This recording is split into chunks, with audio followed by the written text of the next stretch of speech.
Les rendez-vous de la conservation, un podcast inspirant proposé par MOOC Conservation et Youth Conservation de l'UICN. À travers des interviews d'acteurs engagés dans la conservation, nous souhaitons informer, former et inspirer tous les passionnés de la nature qui s'impliquent dans la protection de l'environnement. Bienvenue dans ces rendez-vous de la conservation.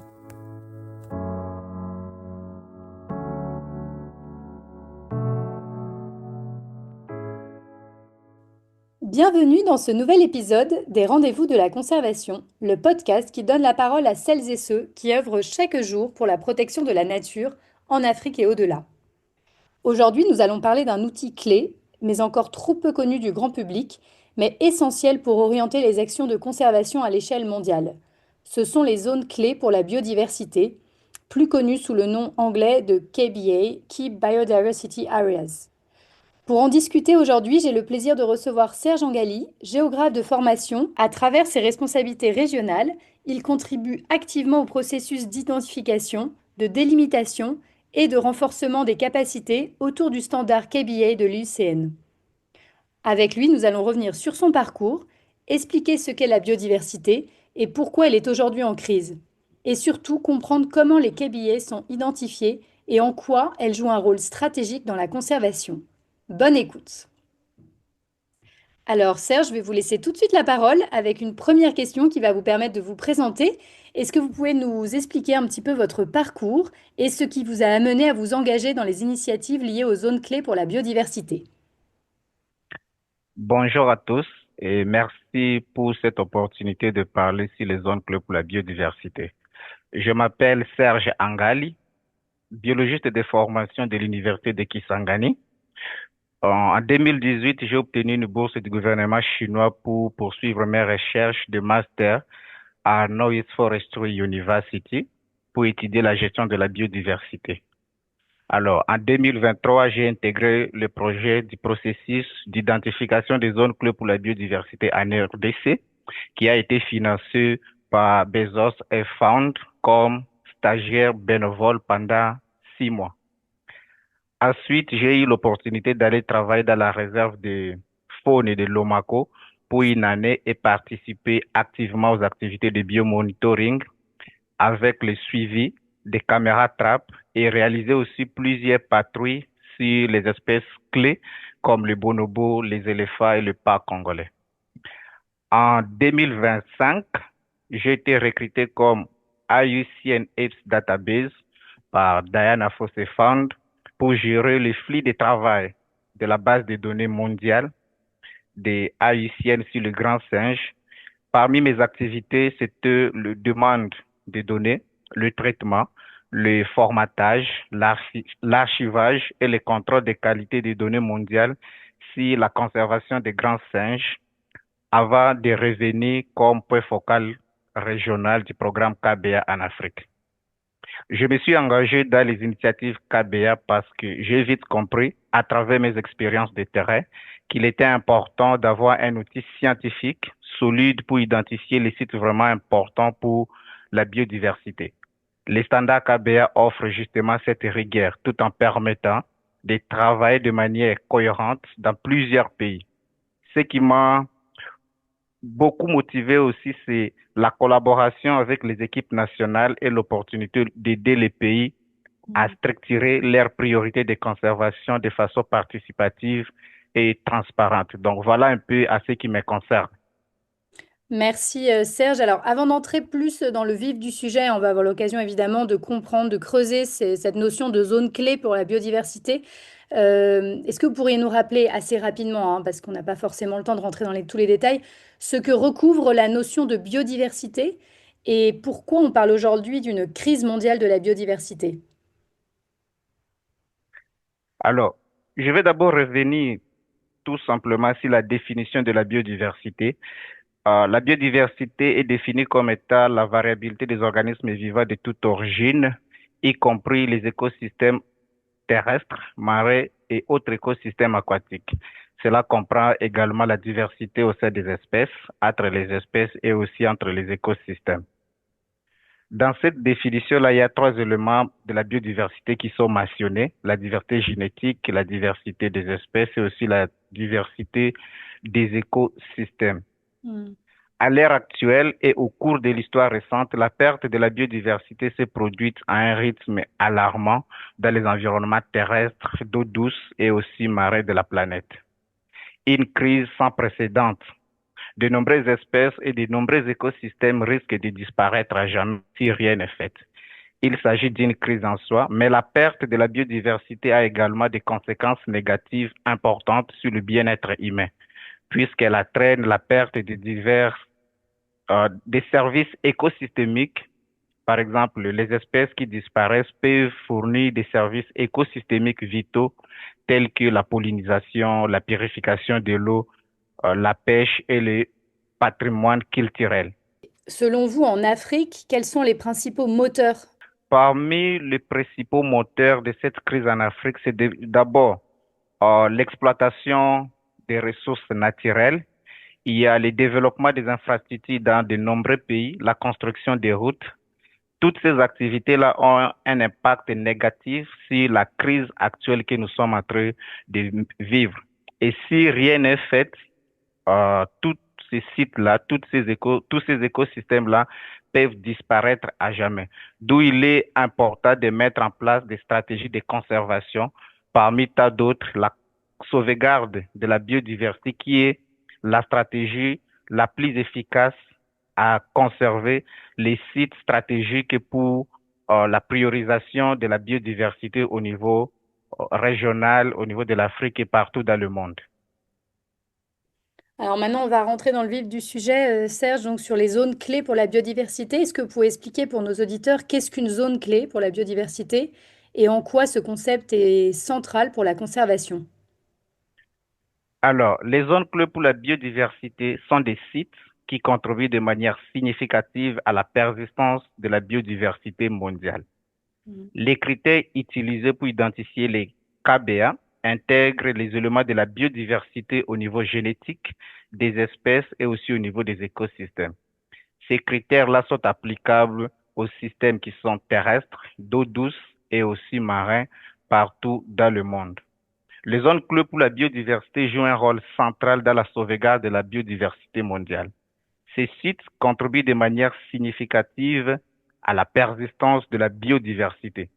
Premièrement, pour orienter la conservation et l'aménagement du territoire, l'identification, la cartographie, la documentation des KBA est une première étape cruciale pour toute planification nationale de la conservation car elle identifie les sites qui contiennent des populations d'espèces ou d'étendues d'écosystèmes d'importance mondiale pour lesquels un pays a une responsabilité mondiale.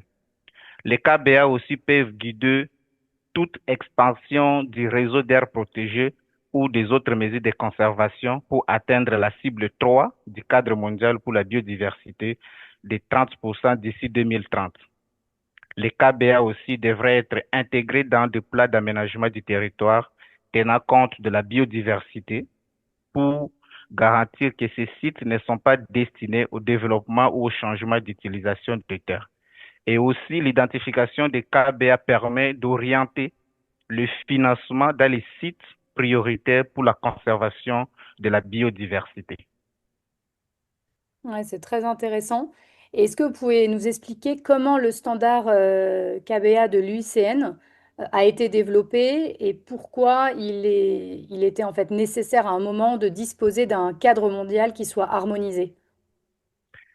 Alors, c'est une histoire longue parce que différentes approches sont utilisées à différentes échelles pour identifier les zones prioritaires pour la biodiversité. Par exemple, à l'échelle régionale, nous utilisons les hotspots et les écorégions. Cependant, la plupart des travaux de conservation ont toujours tendance à se dérouler à l'échelle du site. Hmm.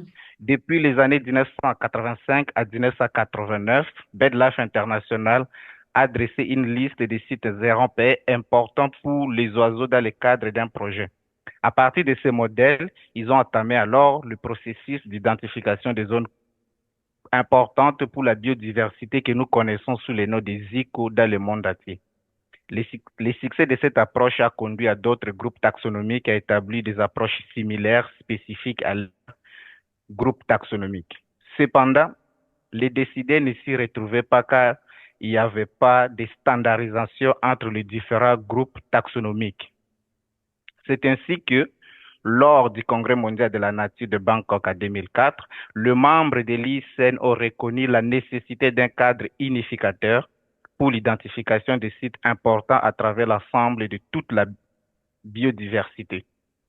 Alors, pour répondre à ces besoins de créer un cadre unificateur, le membre de l'ICN, d'autres organisations de la conservation, des universités, du gouvernement, des donateurs et les secteurs privés du monde entier ont été consultés. Cette vaste consultation va alors aboutir à l'élaboration de la norme KBA, qui a été publiée en 2016 lors du Congrès mondial de l'ICN d'Hawaï. Alors, cette approche est exposée dans la norme pour l'identification des zones clés pour la biodiversité que nous appelons KBA. La norme mondiale pour l'identification des zones clés pour la biodiversité. Aujourd'hui, 13 organisations de la conservation sont désormais engagées à identifier, à cartographier, à surveiller et aussi à conserver les KBA autour du monde entier. Cette approche commune à laquelle toute la communauté de la conservation s'est ralliée est celle des zones clés pour la biodiversité ou les Key Biodiversity Area, abrégé à KBA. Les KBA sont alors des sites qui contribuent de manière significative à la persistance de la biodiversité à l'échelle mondiale. Donc, c'est de cette manière-là que les standards KBA a été développé. D'accord. Et alors justement, si on rentre un peu dans le détail de ce standard KBA, quels sont les grands critères et les seuils qui sont utilisés aujourd'hui pour identifier une zone clé? Alors, les critères KBA sont explicitement conçus pour couvrir tous les niveaux de la biodiversité, y compris la diversité génétique, les espèces et les écosystèmes. Les critères KBA comprennent à la fois des critères basés sur les espèces, similaires à ceux utilisés dans les systèmes de la liste rouge de l'ICN. Premièrement, nous avons 11 critères qui sont sous-catégories à 5 grandes catégories. Premièrement, nous avons la biodiversité qui est menacée, les critères A1 et les critères AD.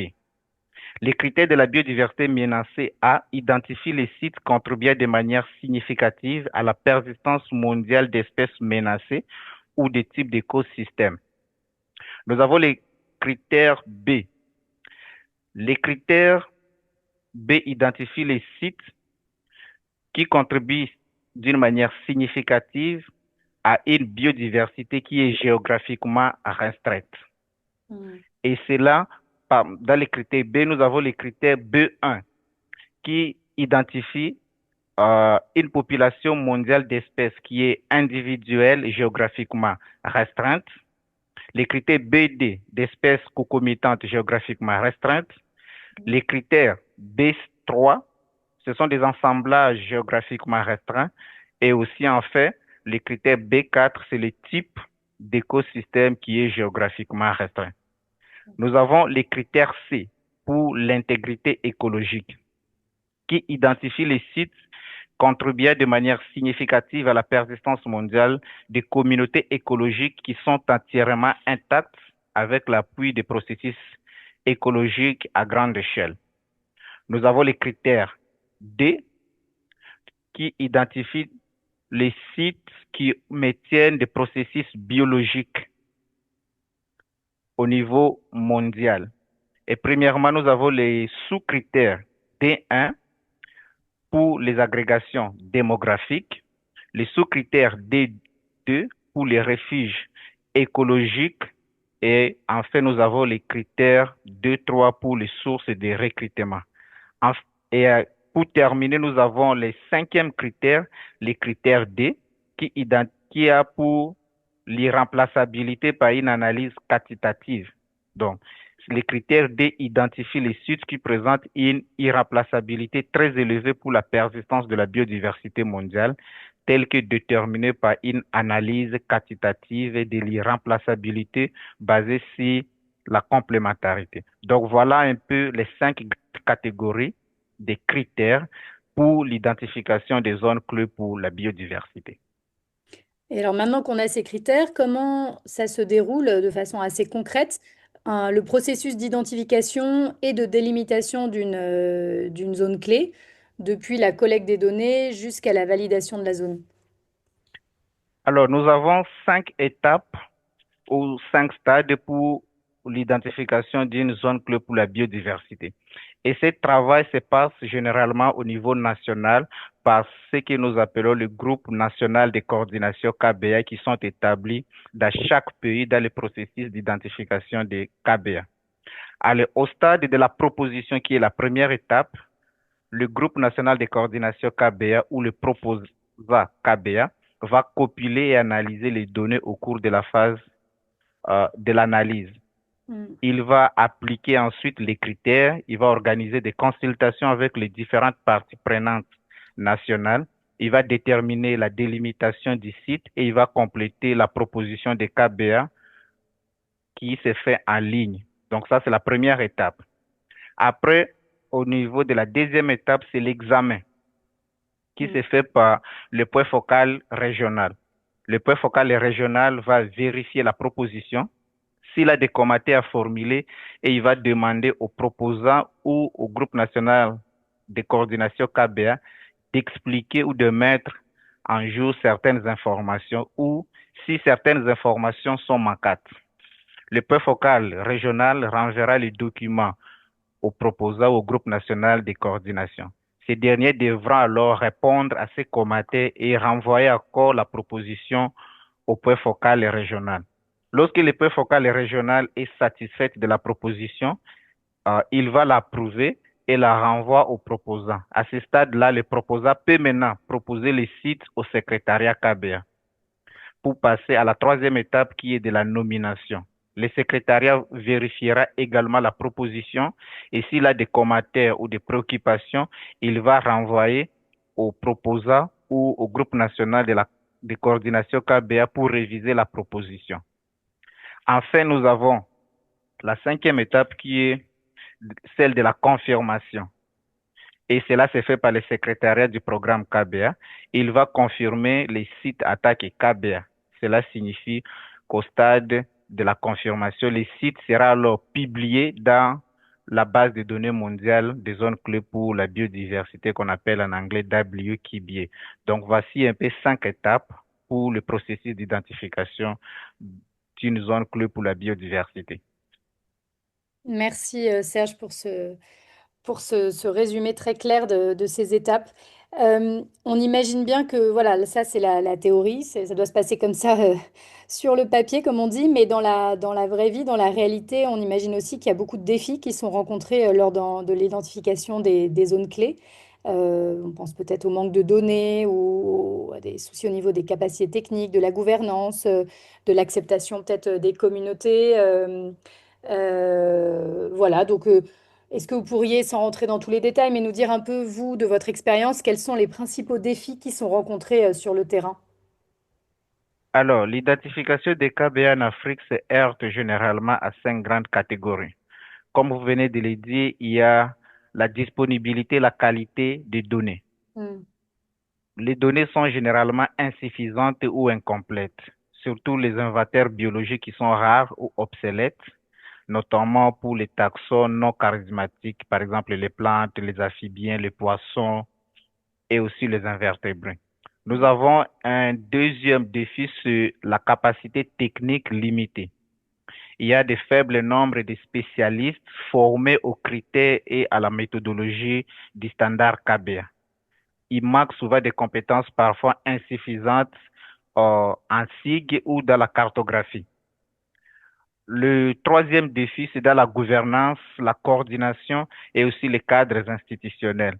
Il y a une faible coordination institutionnelle. Les données sont souvent fragmentées entre les universités, les ONGD de la conservation et le ministère. Il y a une intégration limitée des zones clés pour la biodiversité dans les politiques nationales, contrairement aux aires protégées. Le quatrième défi, c'est l'acceptation locale et la participation des parties prenantes. Les communautés locales ou les autorités coutumières ne peuvent pas être suffisamment impliquées dans la collecte des données, la délimitation des sites et parfois même la validation des résultats. Il y a aussi une confusion entre les KBA et les aires protégées. En fait, il y a un autre dernier défi, c'est le financement qui est souvent insuffisant et non durable. Il y a le manque de budget dédié aux inventaires biologiques. La collecte des données des terrains reste coûteuse, la logistique, le matériel et le personnel. Donc, voici un peu quelques défis dont fait face l'identification des zones clés pour la biodiversité en Afrique. Très intéressant. Et comment on fait aujourd'hui pour articuler ces KBA avec les aires protégées existantes et puis les politiques nationales de conservation? Les zones clés pour la biodiversité sont un outil scientifique permettant d'identifier les sites prioritaires pour la biodiversité. Elles complètent les aires protégées, mais ne remplacent pas. Les aires protégées, elles ne remplacent pas les aires protégées ni les politiques nationales. Leur articulation se fait à trois niveaux, au niveau stratégique, opérationnel et aussi politique. Déjà au niveau de l'articulation avec les aires protégées, de nombreuses KBA se situent à l'intérieur des aires protégées existantes où il y a une importante biodiversité. Il y a aussi l'intégration dans les politiques nationales de la conservation. Hmm.